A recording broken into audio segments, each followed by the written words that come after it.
Good morning, people of God, and happy Easter. So, in our readings today, we hear about the early Christians. They were of one mind and of one heart. How many times do we see in our Christian faith that we are not thinking with one mind and one heart? We need to really struggle and be more like the first Christians, being of one mind, one heart, thinking of unity, thinking of peace, thinking of working together.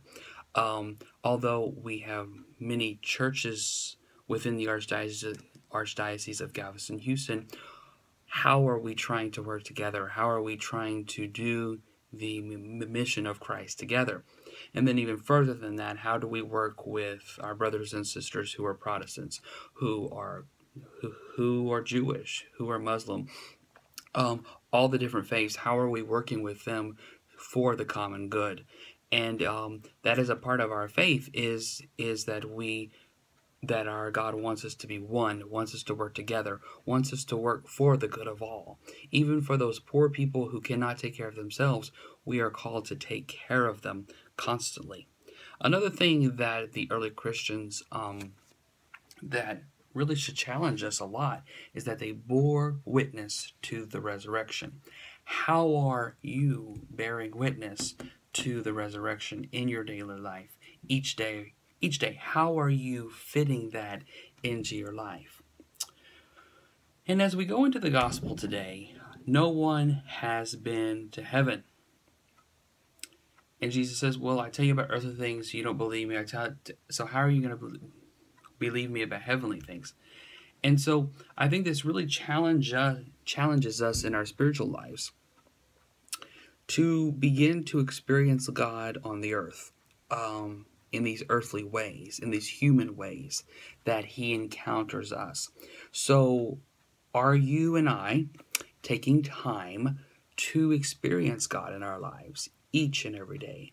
Are we experiencing God as human beings on this earth? Are we speaking to him? Are we touching, feeling, smelling, seeing, tasting? Are we experiencing God in every way possible in our lives?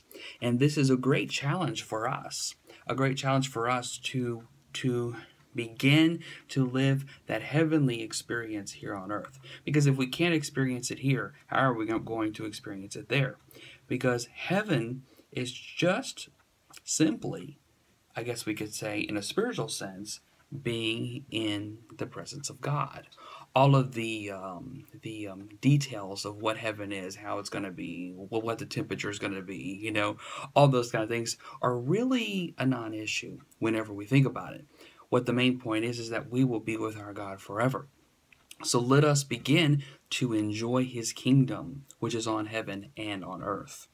So, and then it talks about how Jesus must be lifted up on that cross so that we can't forget, just because the crucifixion has already passed, that had to happen, that he had to die for us, that he had to sacrifice himself, and that we have to continue to carry our crosses within our lives and help others to carry their cross so that they can ultimately go to the resurrection of their body and their soul.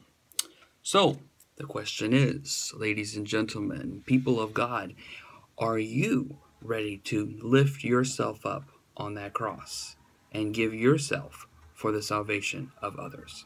God bless you and have a wonderful day.